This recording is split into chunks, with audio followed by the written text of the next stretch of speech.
this video together because we know that one of the most difficult things about learning to write in an academic style is putting evidence and resources into your own words. You've got to provide evidence and references for absolutely everything that you say in essays, but apart from using the occasional quote, most of the time you've got to express the ideas and the policies and so on in your own way, and that can be really difficult. So we think there are probably 3 different stages to putting things in your own words and including them in your assessments. Firstly, to understand the concept or the content and then use your own words to describe that or interpret it.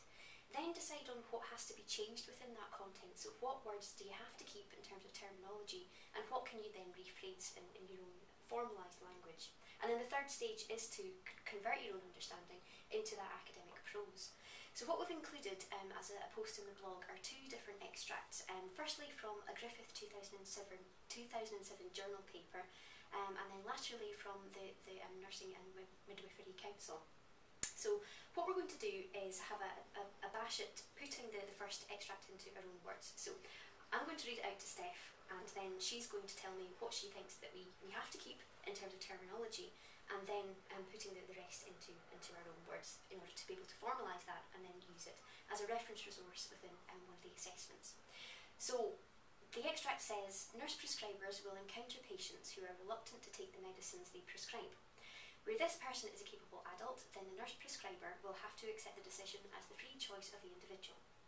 Where the person is an incapable adult whose best interests require the medication to be administered, then the nurse prescriber may use covert administration, but only as a last resort.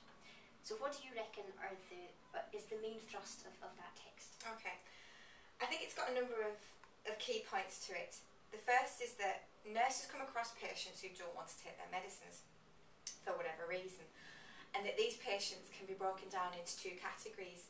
So the first is what Griffiths said was a capable adult, and in those circumstances their choice has to be respected by the nurse and they don't take the medicine. The second group is incapable adults, and for that second group, as I understood it, what they're saying is that if it's in the interests of the patients and there's no other options, then you can use covert administration of medicine. Would you agree? Absolutely. I think that's certainly what the text is saying, but the challenge within that is then to put it into your own words, but not lose the meaning in interpreting it. So I think that is a really important point because you can be so busy trying to move away from the text that you actually alter it slightly, and you've got to really make sure that what Griffiths meant is what you're saying he or she meant, because otherwise you're being desperately unfair to Griffiths if nobody else. So we've got the interpretation. From your perspective, what are the most important phrases within that to keep? Within the text, I think that there's quite a few phrases that jump out that you can then debate, are they for me to change, or are they so significant and so precise and technical they have to stay the same? So I think capable adult and incapable adult, I think, are quite precise and quite technical phrases. It may be that there are other ones, other legal terms there, but I'd be tempted to keep those.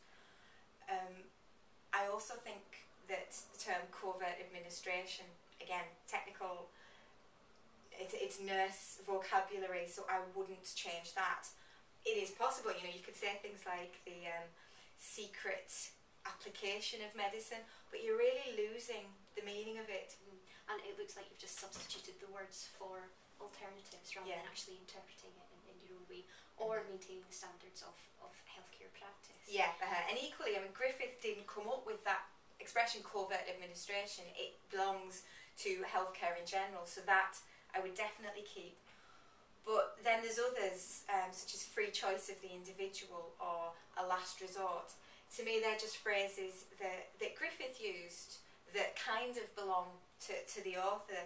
So they're the ones that I would change. A last resort, I think the way that I'd put it in my understanding was if there are no other options, or having explored alternatives, so where there are no alternatives. So there's lots of different ways of putting that in, and I wouldn't expect to see as a last resort within a student essay, even where they referenced Griffith, because it's too close to that original.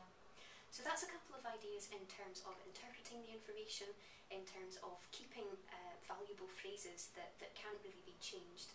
But the challenge now is to put that into your own words in a formalised way. So that's something that you might like to think about doing as you go through the worksheet. And then thinking about applying those principles to the extract from the NMC